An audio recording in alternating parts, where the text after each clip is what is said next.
My sister drugged my daughter with vitamin gummies. She was trying to steal her. I watched through the baby monitor as my sister fed my 5-year-old daughter something from an unmarked container, whispering, "Don't tell Daddy about our special vitamins." My name is Daniel Chen, and I never thought I'd be the kind of father frantically Googling, "Can family members legally kidnap your child at 2 in the morning?" But there I was, my phone's blue light illuminating my face in the darkness, while my daughter Emma slept peacefully down the hall, or so I thought. It started 6 months after my wife Rachel died in a car accident. Emma was only 4 then, and I was drowning.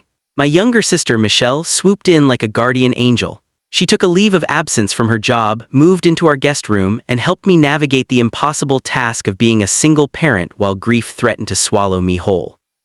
"You need to sleep, Danny," she'd say, taking Emma to the park so I could collapse into bed for a few hours. "You can't pour from an empty cup."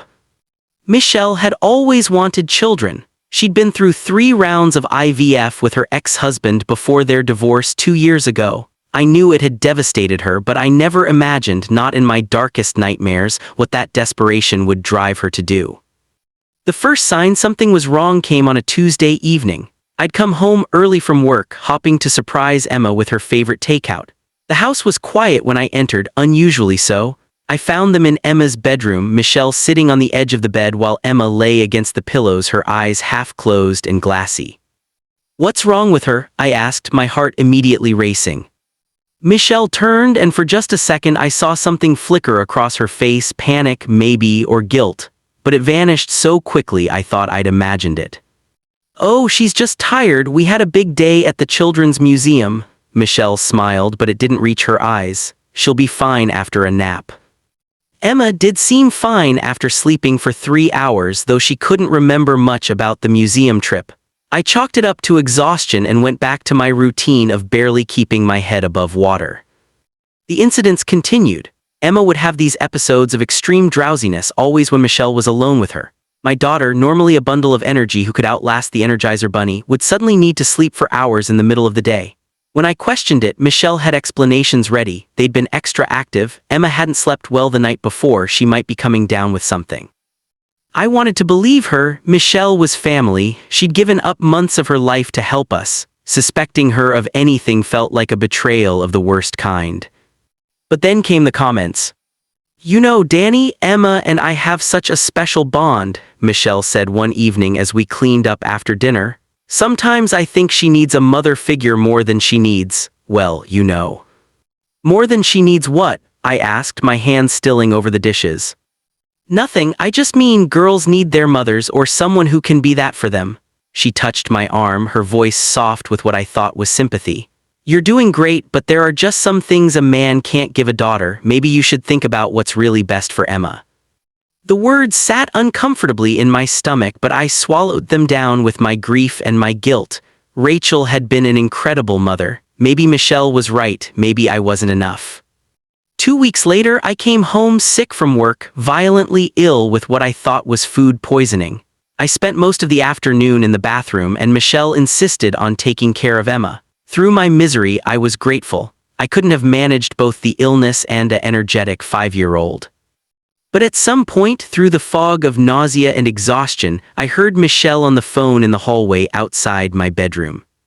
"Yes, she'll be ready by then," Michelle said, her voice low. "He won't be a problem." "No, I told you he's completely out of it. The paperwork is almost ready." I know, but Emma is worth it. She's already calling me mama when he's not around." My blood ran cold despite the fever heating my skin. I tried to get up, but my legs wouldn't cooperate. Everything felt heavy, disconnected. I managed to grab my phone from the nightstand before passing out again. When I woke, it was dark outside and my fever had broken. I felt weak but clear-headed for the first time in hours. The house was silent. I stumbled down the hall to Emma's room and found her sleeping, her breathing deep and even too even, almost like she'd been sedated. On her nightstand sat a small container of gummy vitamins I'd never seen before. My hands shook as I picked them up. They looked innocent enough, cute little bears in different colors, but something about them felt wrong. The label was generic, printed from a home computer rather than professionally made. No ingredient list, no brand name. I pocketed them and went searching for Michelle. I found her in the guest room, her laptop open on the bed. When she saw me, she quickly closed it, but not before I glimpsed what looked like legal documents on the screen. "Daniel, you should be in bed, you were so sick." "What did you give Emma?" I asked, pulling out the vitamin container. "What are these?" Michelle's expression shifted, hardening into something I didn't recognize. "They're just vitamins, she's been looking rundown," I thought. "Bull, what are they really?" For a long moment we stared at each other, then Michelle's face crumpled and tears started flowing. "I'm trying to help you, Danny, you're falling apart. Emma needs stability, a real home, someone who can actually take care of her." "Someone like you?" The pieces were clicking together, forming a picture so horrifying I could barely process it. "You've been drugging her, and me, that food poisoning." "Just mild sedatives," Michelle said quickly, like that made it better. "Nothing harmful, I would never hurt Emma, I love her, that's the whole point. I can give her the life she deserves, Rachel would want." "Don't you dare invoke my wife's name." I was shaking now with rage rather than fever. Get out of my house right now." "Danny, please just listen." "Get out." Michelle grabbed her laptop and left, but not before turning at the door with a look of cold determination. "You're going to regret this, you're not fit to be a parent and I'm going to prove it. Emma belongs with me."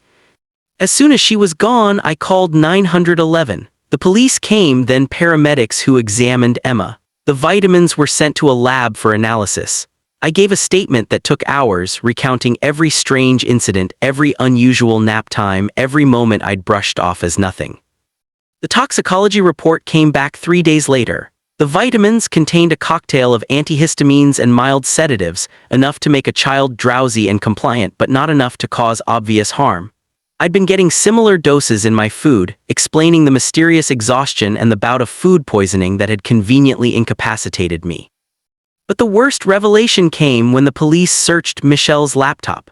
They found months of planning, consultations with lawyers about kinship adoption, research on proving parental unfitness, even a detailed schedule for gradually transitioning Emma into calling Michelle Mom instead of Aunt Michelle. There were journal entries describing how she'd been documenting every mistake I made as a parent, every time I'd been late picking Emma up from daycare, every frozen dinner I'd served, every moment I'd been too lost in grief to be fully present. She'd been building a case, planning to file for emergency custody, claiming I was neglecting Emma and that she'd been the primary caregiver for months.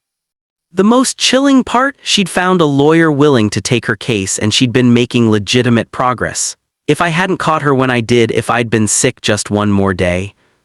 Michelle was arrested and charged with child endangerment, drugging without consent, and attempted kidnapping. The case made local news, aunt accused of drugging niece in custody scheme, and I had to shield Emma from the headlines as best I could. My daughter didn't understand at first why Aunt Michelle wasn't coming to visit anymore.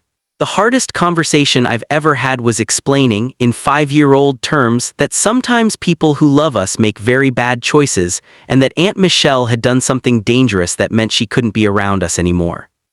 "But she was nice to me," Emma said, her little face confused. "She gave me special vitamins and said they'd make me strong." I held her close, fighting back tears. "I know, sweetheart, and that's what makes it so confusing, but those vitamins weren't good for you, they made you too sleepy. Aunt Michelle made a mistake and now she has to have a timeout for grown-ups." The legal process dragged on for months. Michelle's lawyer argued that she'd been acting out of genuine concern for Emma's welfare, that her methods were misguided but her intentions pure. They painted me as a grieving father who'd been neglecting his daughter, making Michelle the concerned relative who'd simply gone too far in trying to help. But the evidence was overwhelming. The sedatives, the secret planning, the manipulation. The judge saw through the defense's arguments and sentenced Michelle to 3 years in prison, followed by 5 years of supervised probation during which she'd have no contact with Emma whatsoever. I didn't feel victorious watching my sister be led away in handcuffs. I felt hollow. The woman I'd grown up with, who'd taught me to ride a bike and helped me study for tests, who'd been my best friend for 27 years, that woman had been willing to drug a child to satisfy her own desperate need for motherhood. Therapy became a non-negotiable part of our lives. Emma needed help processing what had happened, understanding that the drowsiness and confusion she'd felt hadn't been her fault. I needed help forgiving myself for not seeing the signs sooner, for being so consumed by grief that I'd missed my sister's descent into criminal obsession. Dr. Morrison, our family therapist, helped me understand that Michelle's infertility trauma and divorce had created a psychological break. She convinced herself she was rescuing Emma, Dr. Morrison explained. In her mind, she wasn't kidnapping her niece, she was saving a motherless child from an inadequate father. That's how she rationalized drugging you both. But understanding didn't mean forgiving. Some betrayals cut too deep. Emma is 7 now, 2 years since the vitamin incident. She's thriving, though she still has nightmares sometimes. We've built a new life, just the two of us, with actual support from my parents and Rachel's mother, who flies in once a month to spend time with her granddaughter. I've learned to be present, to put down my phone during breakfast, to really listen when Emma talks about her day. I've learned that being enough doesn't mean being perfect, it means showing up, even when you're exhausted and heartbroken and terrified you're doing everything wrong.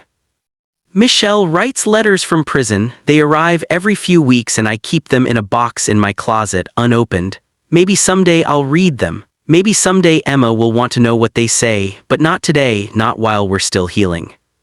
People ask if I've forgiven her. The truth is, I don't know. How do you forgive someone who almost succeeded in stealing your child? How do you reconcile the sister you loved with the woman who drugged your daughter? What I do know is this: trust once shattered doesn't simply glue back together. And sometimes the people who claim to love us most are capable of the greatest harm, especially when their love becomes twisted by desperation and pain. I also installed locks on Emma's bedroom door, ones she can open from the inside but require a key from the outside. I check her food, her drinks, any vitamins or medicine she takes. I probably check more than I need to, but my therapist says hypervigilance is normal after what we went through. It'll fade with time, she promises. Every night I read Emma a story before bed, and every night she asks me the same question: Daddy, you're not going anywhere, right? And every night I give her the same answer: never, sweetheart, I'm right here and I'm not going anywhere, I promise. Some promises are easy to keep, others require constant vigilance, but for Emma I'd promise anything and actually mean it.